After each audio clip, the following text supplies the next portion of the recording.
Thank All you. right. Whoa, MJ, what are you doing? What? A little bit of smoke there, buddy? My house is on fire. Yeah. I'm assuming it's just burning sage or something like that. Zach, great picture, by the way. I have Incense. an incense. Yeah. I knew they were going to blame that. Yeah. All right. So getting back to it. All right. So we've discussed our rich of peak and lean of peak, and hopefully I didn't terribly confuse you. Oh. You did. Yeah, a little bit, because you made it a bit more complicated than it probably needed to be, but you know, you're good at that. Wow. Yeah. Wow. I'm sorry. Throw him under the bus, huh? Yeah. Where's that mute button here? Damn. All right. This is my way of making sure you know I'm here. All right.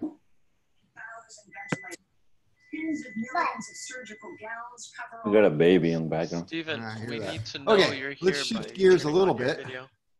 A little bit. And Video? No, I'm talk good about off that. Backfire. This has been Backfire and Afterfire. Shouldn't this be number 6? Still under problems. Do you want it to be? I think I jumped across something. I don't know. 5 was problems. Oh yeah. We'll make it 6. How simple that was. 6. Well, the next one's going to be off. Just going to perpetuate the problem. 6, backfire and afterfire. All right. We got to know the difference between this. And so a backfire. A backfire is a fire going backwards, is a fire going backwards. Not to be confused with rectum fire. With rectum fire. Okay, which way is the fire supposed to go out? Forward. Exhaust. Which way is it supposed to go? Out Exhaust. the Of the intake. out the exhaust. It's supposed to go out Out the the exhaust. exhaust. So if it's going backwards, it's going the intake. So backfire is fire going backwards. That is in the intake. All right. And afterfire. An afterfire is a fire after the cylinder. It is a fire after the cylinder. That is in the exhaust. All right. I bring this up because there is a Q&A question that deals with this. So, and I believe we've already talked about this, a mixture just slightly richer, just slightly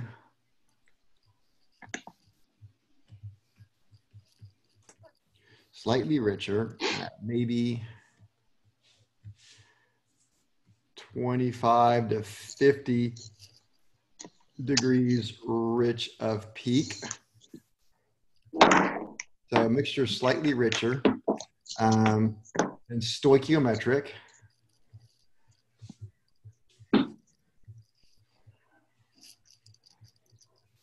Metric, there we go. Burns the fastest.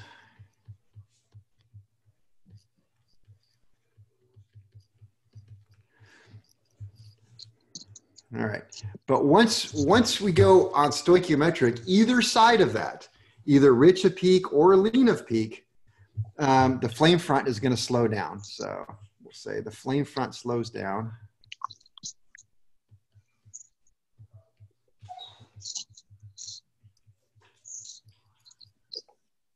Flame front slows down.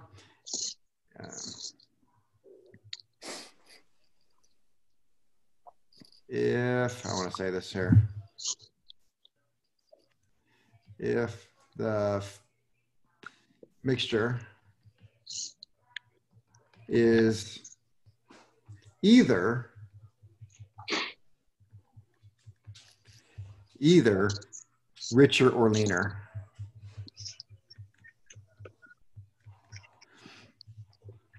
And again, I tell you that to tell you that it's not that a lean mixture burns slower or a rich mixture burns faster. Stoichiometric is one burn rate, and either side of that, it starts falling off and it starts burning slower on either side. But one of them will burn a lot slower, and that is which one? Linear. Leaner. Leaner. All right, you guys got it. So the leaner will burn much slower, is where the rich just dies off. All right. And I think that this ties into this little point right here that I like. Oops. So that's why we use excessively rich mixture at very high power to slow combustion, put the peak pressure far enough after top dead center, prevent detonation, to keep CHEs down to reasonable levels. So I'll write that. That is why I see excessively rich mixtures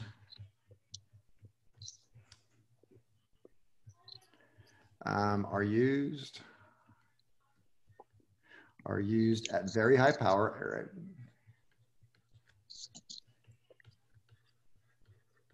So wide open throttle, I'd say the further away you get from 75% at very high power to slow combustion and put the peak pressure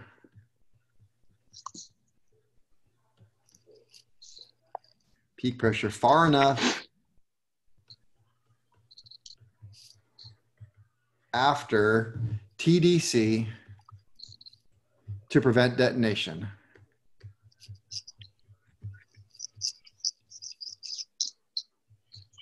Prevent detonation and keep CHT down to reasonable level.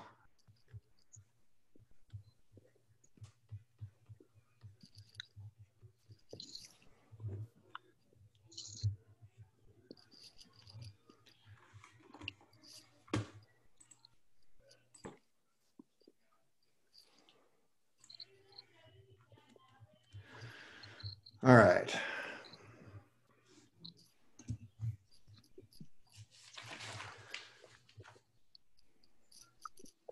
I do believe that one of your Q&A questions discusses if you get a backfire, what is that a cause of? And I want to make this point here. It is not likely that a mixture so lean, that a mix so lean or so rich that it will burn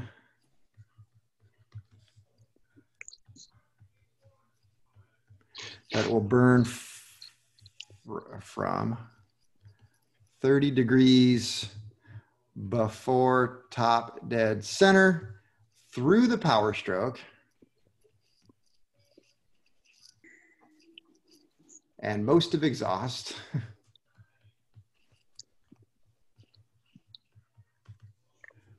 to the point the intake valve opens, to the point the intake valve opens. So in other words, there's a Q&A question that I pretty much think, yeah, that's what causes a backfire, and that is a very lean mixture. But we have to think that through. So we have fuel that comes into the combustion on the intake stroke.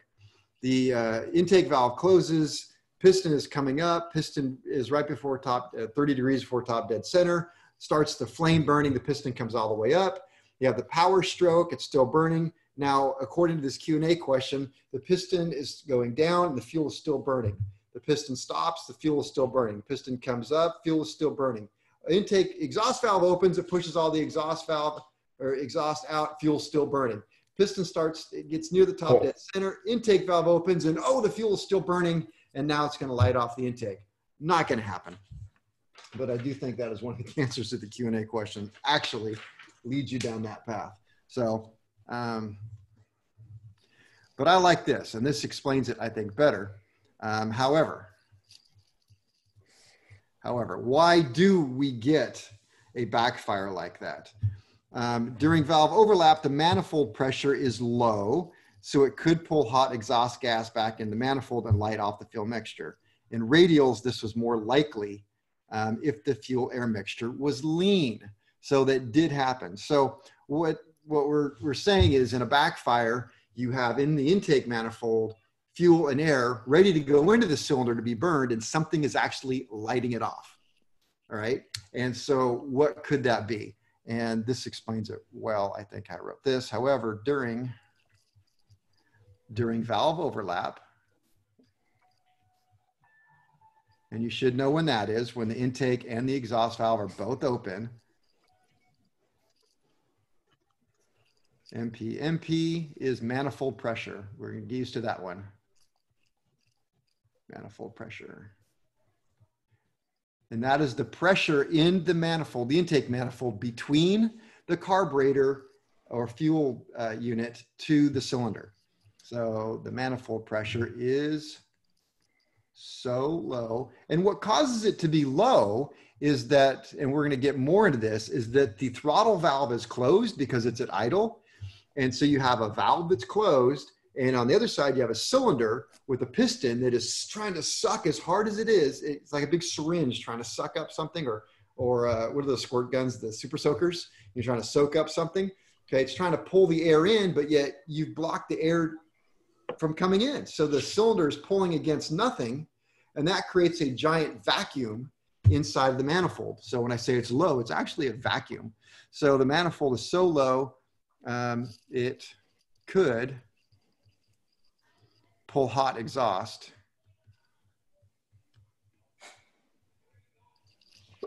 back into the manifold. So when the intake valve opens, you have more pressure in the cylinder than you do in the intake manifold. So if the intake manifold's a vacuum, it's going to draw fuel and air, or it's going to draw the exhaust the wrong way and light up the fuel air mixture. So pull hot exhaust back into the manifold. Kevin, Yep. didn't you say a bad intake valve will do that too? Yeah, it would. Will ignite the fuel before. Yeah, because if you have an opening between the two, that could do it. So is the exhaust still burning, or is it just so hot that it ignites? Yeah, it's so hot that it'll light it off. The FA is fuel air mix. So this was more likely in old radials. All right, so that's backfire. So possibly what would cause it. And then we have afterfire. You're actually going to experience a lot of backfires when you guys get into the lab, when and if, because you're going to be messing around with carburetors on a ground power unit, and it's kind of fun. And yeah, you get a lot of backfires with this thing. So yeah, backfire. So an afterfire. An afterfire can be caused by a mixture that is so rich that raw fuel gets into the hot exhaust.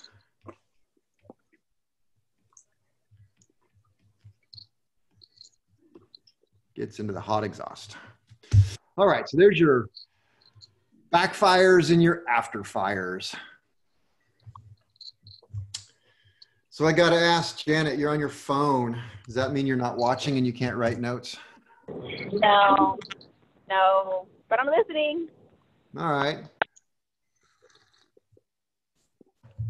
That's fine with me. If I know you, you're going to actually be watching the videos and then writing all your notes. Yes, I will. Yeah. Assuming I hit the play button. So it sounds like you're on your way somewhere. You going someplace fun? No, actually, I had to go pick up food for my kids because I didn't have time to cook. A little. Yeah, to teach them to cook mac and cheese. Or Yeah, huevos. they're gonna burn the house down. And chicken All right. nuggets. Everybody caught up here? Just have think white so. bread and chocolate syrup. That's what you got, MJ, right? Yeah, right now. Spam and eggs. All right. So what I'm going to do now is we've talked about a lot of the preliminaries that really gets us into carburetors. And I hope I touch upon all this stuff again, and we can circle back around several times, and that you'll have an understanding of key items when I talk about them. But now we're going to move on, and I want to really start talking about actual carburetors. And sometimes this can be one of the more fun things that I do. Well, let's see. You guys, everybody's done with this? Yep. I'm about to erase Yes. this. Yep. All right. So let's see. Edit. Clear. Boom. It's gone now. Well, good news. It's still on YouTube. All right. Are all of our faces seen in the YouTube videos? Yes. Yes, actually, when you guys talk and I'm not, it defaults. It goes to you. That's great. I'm glad all my profile pictures are on there. Yeah, like right there, Zachary was talking. I wasn't. So, Yeah. in fact, I don't That's even kinda see scary. myself up here anywhere. I don't know. Oh, Does there it we go. record the breaks too? If you What? do it correctly, No, you can pin it doesn't. Kevin's face on the screen, and then you can also see his whiteboard. Nice. Yeah, I'm not worth looking at. Okay, so apparently we're on number 7. Number 7, we are going to now talk about float carburetors. Float carburetors. Let's see here. Function. What is the function? First of all, the interesting thing about carburetors is it's basically toilet technology. You've got a float, you've got a tank, and you've got to deliver some fluid. So it's not really this big secret. We're going to have fun with this, I hope. So a carburetor has only one purpose. One purpose. And that, Is it to control fuel? yep. Wow. Spoiler alert, is to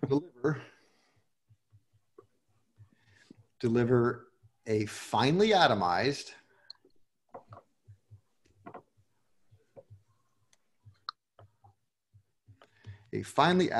fuel at the correct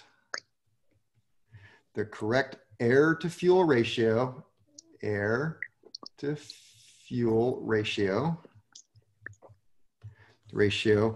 the engine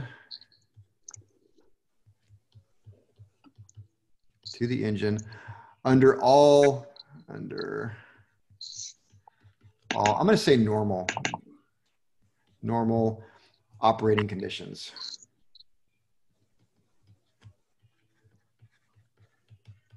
Because if I don't have normal, then it wouldn't be true, because carburetors do not work upside down at all. I was going to But they're say, what under do they the do in airplane. aerobatic planes?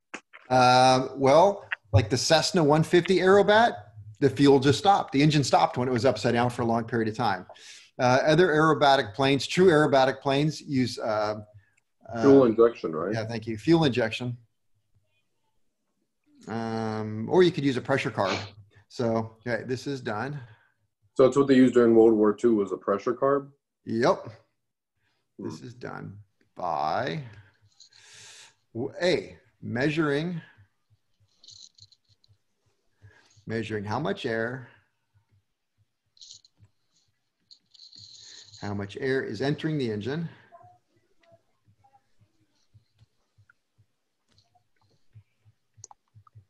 Number 1. B, measuring the correct amount of fuel. Measuring the correct amount of fuel.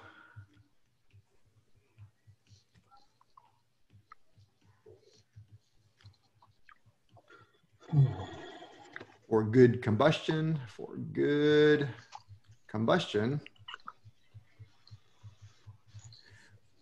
the measured air, for the amount.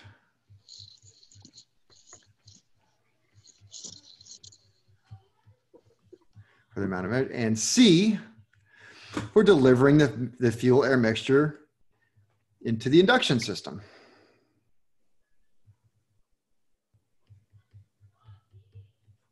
Delivering and mixing the fuel into the air, the air that is moving into the induction system. There we go. How quick is it like moving the fuel? Very.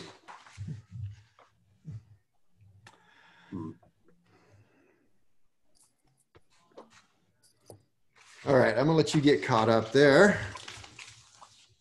Thank you.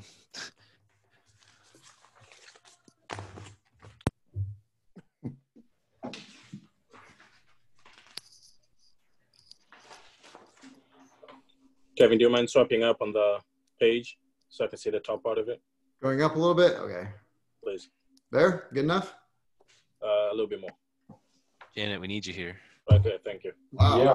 Yeah. I can go take a break, I guess. Yeah, please. My typing skills are Okay. very great. Yeah, absolutely. After junior.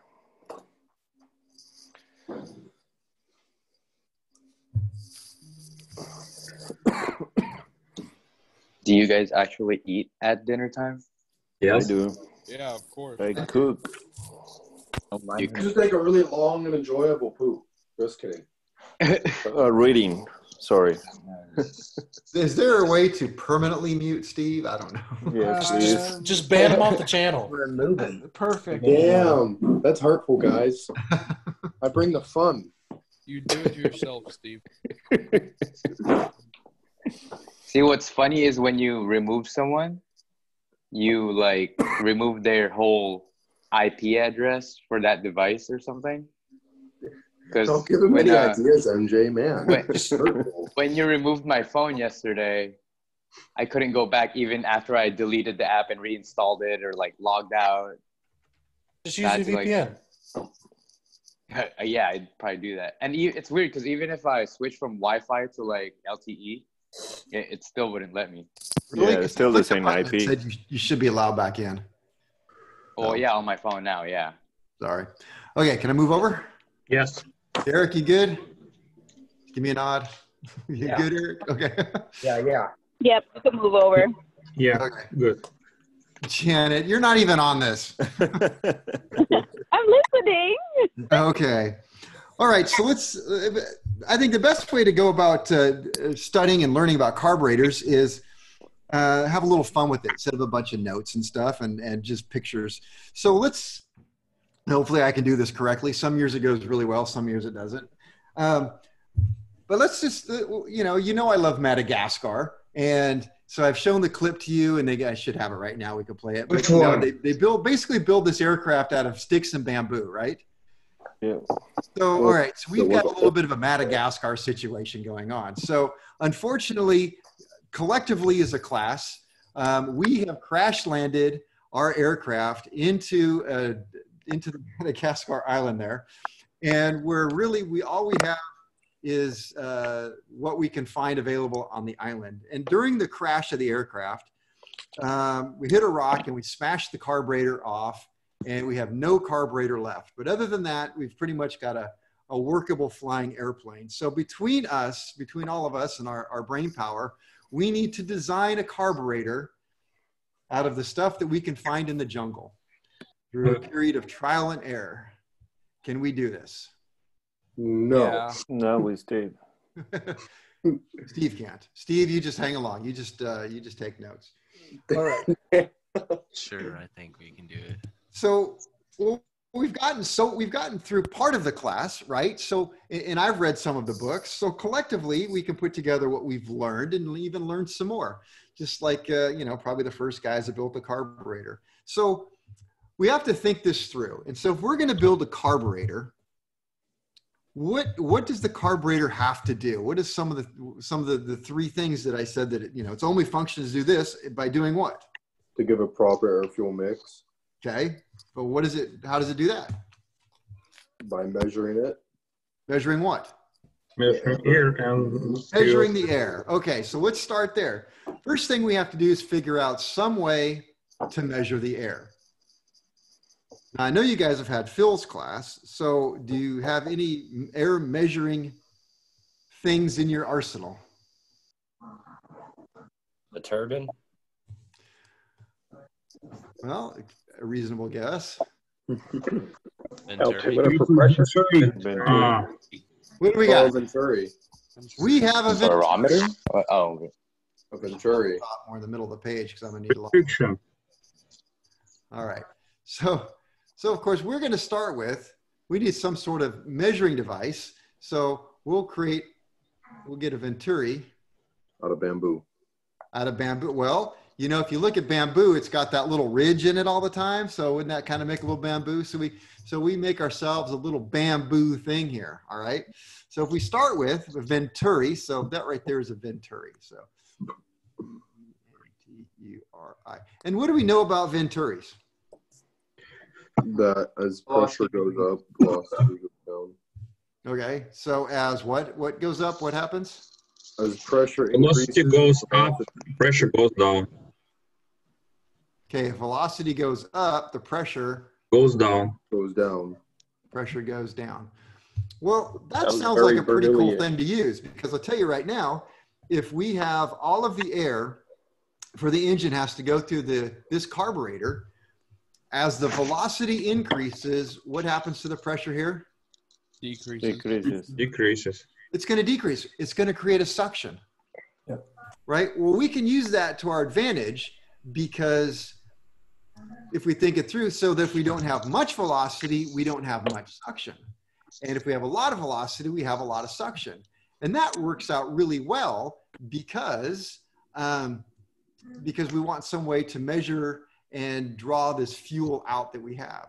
So we can look at that and say, okay, that would work. So we have our engine, and we come up with this kind of concept right here. So what we're going to need to do is we got our fuel tank. We'll put it up over here somewhere, kind of out of the way. And of course, it's got to be blue, because why? Because fuel is blue. Fuel's blue. Yeah, because fuel is blue, right? So at least we got 100 low lead, and we found it on the island, which is pretty cool. Okay, so we got our fuel there, and what we're going to do is we're going to take, and we'll run a fuel hose. What's the fuel hose made out of? We Vine. salvaged the fuel hose. It wasn't a big deal. Now, probably I'll end up erasing things here and there as we go. Okay, so if we do something like that, okay, we got a high wing airplane. We're like, okay, this might work. This might work. And so, of course, we have to have an on-off valve. And we turn the fuel on, and what's going to happen? Flood the engine. Gravity's going to take the fuel to the carburetor. All right, yep. So the gravity is going to run. The fuel is going to come down. It's going to come down here, and it's going to start running all over the ground. So that, of course, is going to be a big problem for us. But fuel's running out. But what we'll ask Steven. He's going to come up here. He's going to put his finger right over there and stop the fuel from flowing. Yep. Yep. Because he's brave. And we'll have MJ. I'll tell MJ to get in the cockpit and try turning it over. So MJ gets in the cockpit and he's turning it over, and we'll tell Steven, okay, so as soon as this MJ starts turning the engine over, take your finger off of here and let it go so that the fuel can start coming up into the engine because it's going to draw air through the Venturi and it's going to go up into the engine. And then it should start drawing this fuel up and go. So the plan works out great. MJ's over there and he's cranking away on the thing. And Steven takes his finger off, and what's going to happen? The velocity is going to flood it in there. Well, pretty much there's just not enough air flowing through here at idle, and all this fuel is just going to come running back like that. And then potentially there's some sort of backfire for some unknown reason, and it lights the fuel on fire, and it burns their plane to the ground, and we're stuck there forever. And so that would not be a good thing. So that in itself will not work. So, all right. Okay, so. Someone asked something in the comments. What were it? Who is that? Is that from a smiley face? Who is smiley face? Or is that Yom? Is that Songman? Yeah, I'm here. Yeah, did you write that? No, it says Songman there. Smiley face. I don't know who smiley face is. Oh my God, another MJ. He's going away. That would really suck because they're not getting their hours. Okay, well, let's talk about that just as a review. Okay, so how does, so where would it enter the Venturi? How does the Venturi actually work? Well, the Venturi actually works, you guys should have had this with Phil, but Venturi actually works as the air is flowing through here. We'll let air be red. As the air is flowing through a Venturi at a higher velocity, the air has to speed up as it goes through the narrow part. And as it speeds up right here, this is going to be a low pressure area. So in theory, it creates a low pressure area and it sucks the fuel in. Well, but that's not working because we have this Venturi and the engine wasn't turning fast enough and it just didn't work out. But that's okay because, you know, this is trial and error and we're on our island and we pretty much have a lot of time on our hands. So does it come right in the middle? Oh, so the engine's on the top. Yep, it's an updraft. So, sorry. Oh, okay. I don't know. I couldn't see that earlier. So it's got to be, that's the way engines are. They're updraft. So, yes, so the air is going to come up this way. All right, so we got to think this through. What can we do to solve that problem with fuel just running all over the place? Because if we have a high wing aircraft, what we have is this is head pressure. The distance between here and here is head pressure. And the higher the fuel tank is between the carburetor, the more head pressure we have and the more pressure it wants to go. Oops. So you got to put a bowl on it with a float to open and close. Let's try that again. What's my ideas? Fuel pump? Fuel pump's going to make it worse. Fuel pump, as soon as the engine starts going, it's just going to add like gears right here and just force the fuel in. So we don't want that. Can we have the air? We need the air pulling the fuel. All right. Devin says decrease head pressure. How are we going to decrease head pressure, Devin? Restriction. He's right. Regulator. Okay. How about?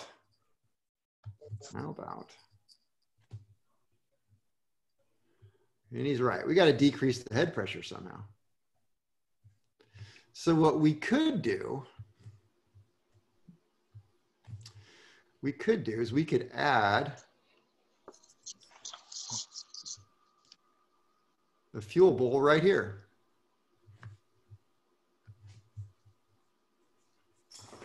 So to speak. And that's what I said. Okay, well, there you go. I'd be heard. There. There. All right. So let's see here. Now, the problem with this is, of course, the fuel is going to come down through here, and it's going to come in here, and it's going to start filling this up, and then it's going to start running over.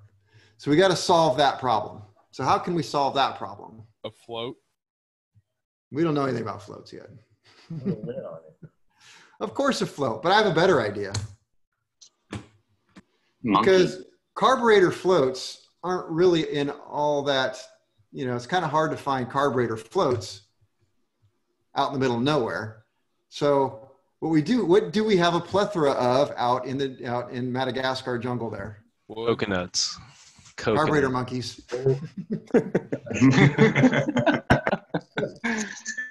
We have carburetor monkeys.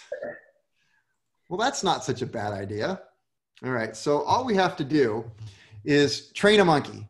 And so what we're going to do is we're going to train a monkey that we don't want the fuel to go over this level. So we'll make a little mark with our Sharpie. We're going to train the monkey, well, we will have to put a little platform right here for the monkey to sit on.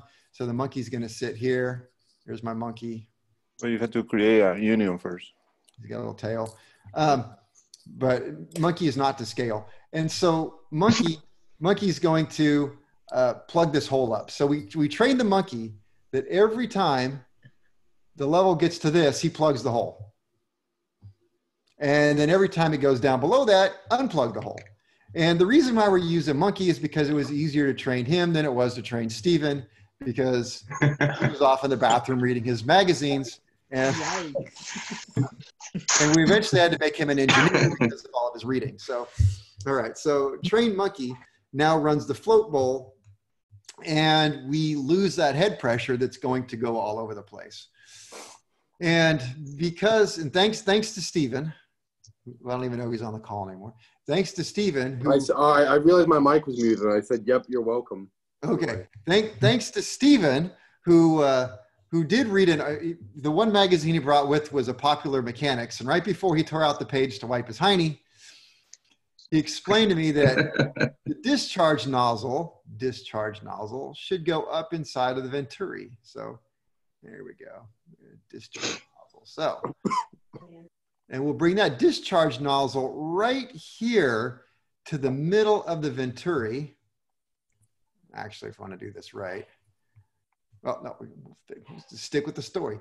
We ended it right there and in the middle of Venturi. And so what happens now is we've got a trained monkey. We have a Venturi, monkey not to scale. And so we've got our fuel. Our fuel comes in. It doesn't run over the edge. It comes up in here, and it fills all this up. But because this level right here is a little bit higher than this level, what's going to happen to all this fuel? Gonna It's going to dump out. It's going to continue to dump out. Well, how are we going to fix that? Raise that higher Spray nozzle? level of the tank. Let me see. Erase those. There we go. Well, it's not a real hard problem. We just have to lower the level of the fuel. So we tell the monkey, wait a minute, monkey, new line. From here on out, I don't want that fuel to go any higher than here, which is just a little bit below the discharge nozzle. And all monkey cares about was the little line anyway. So the fuel level is right here now. And so what's going to happen is the fuel is going to come up and it's going to find the exact same level right here. It's going to stop right there. Problem solved? Not yet. I don't know. Is it going to run out? No. It's going to be over rich. It's going to be over rich, yeah. Why? Because you have too much coming in. Oh, actually, it'd be over lean because you're not regulating the air. Well, you have too much air coming in with the fuel mixture, so it's all just going to come in all at once. Well, I think we should give it a shot.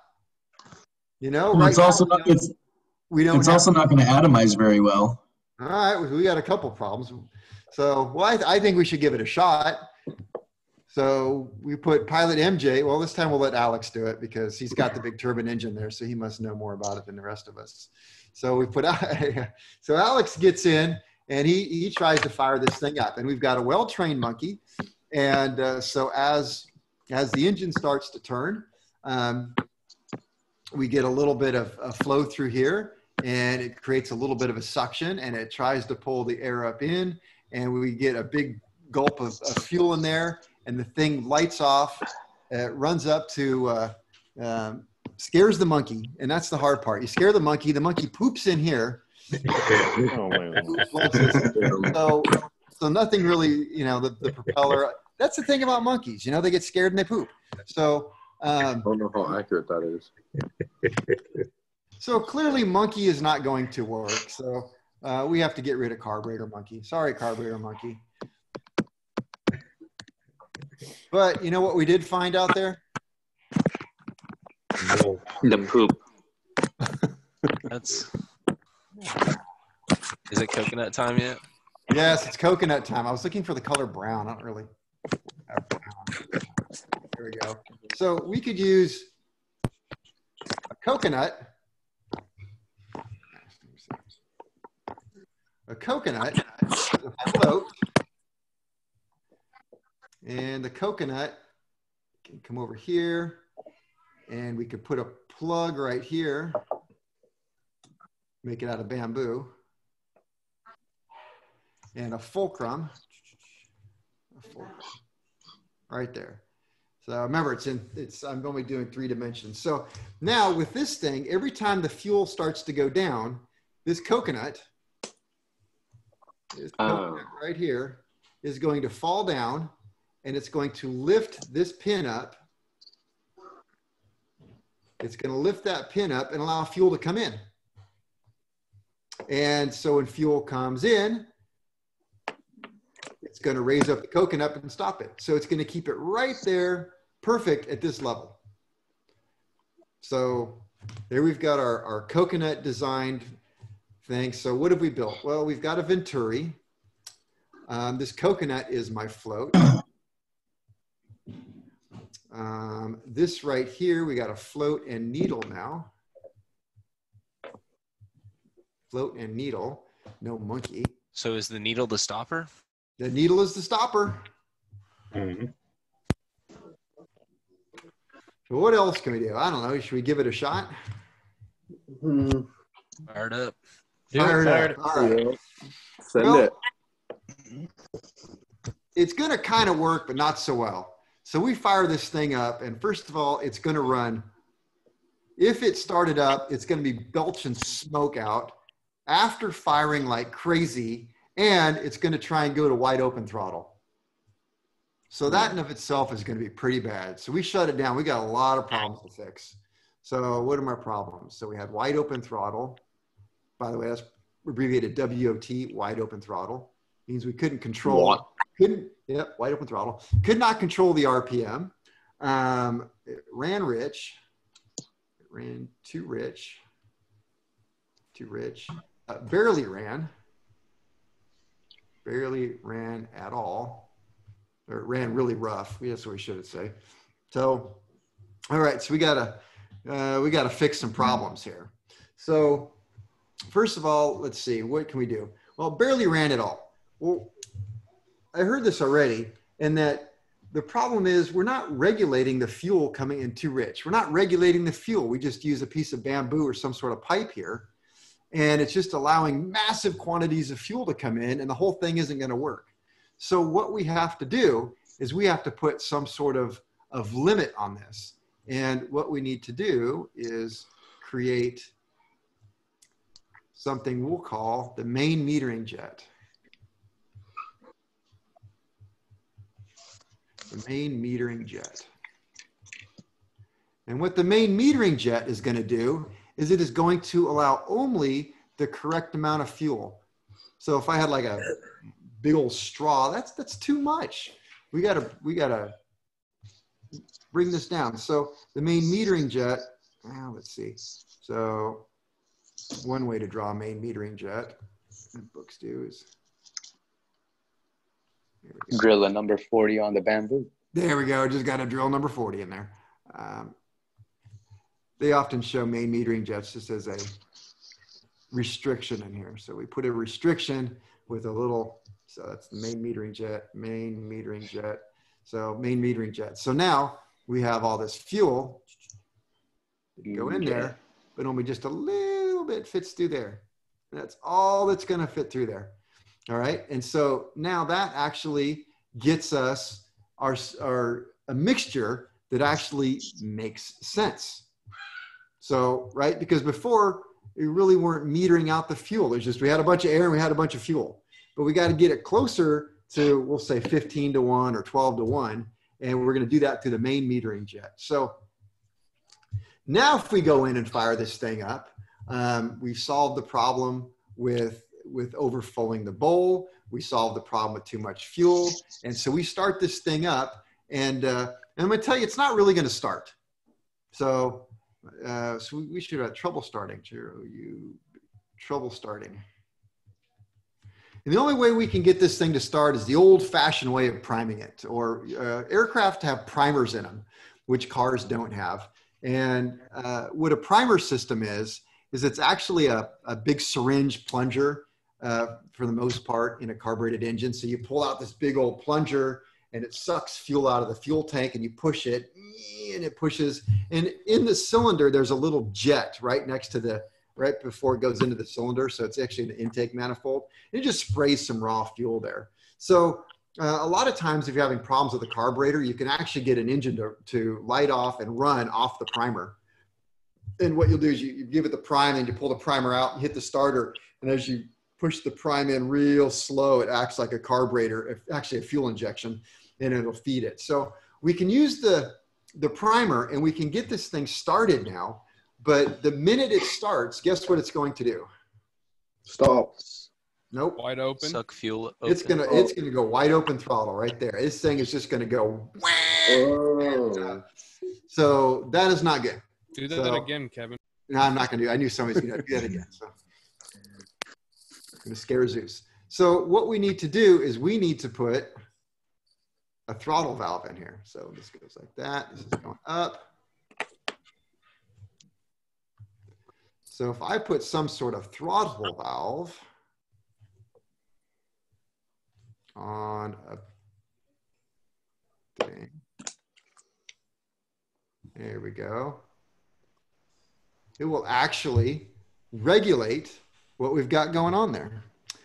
And since it's 7:48 and a Friday, and let's see, who wanted to go? I think it was Kevin. Are we going home early? Yes, it is 7:48. I will let you go 2 minutes early. Oh, it's just getting good. I know. And we're going to pick this back up with Carburetor Monkey on Monday. And I hope you guys have a good weekend. Don't go anywhere. Don't do anything. Thanks for all the knowledge. Video on YouTube right now. I'm going to start working on it. So I will be in my office here for the next hour while I get these things loaded. Well, so why is you Jake gotta from go to State work. Farm in here? I don't know. So, all right, guys, have a good weekend. Thank you. Thank you. Have a good weekend. Zach, you have anything you want to add? Thanks for all the knowledge, Kevin. Wait, Kevin, I have a question. Cameron. See ya. See you. Discord. Okay.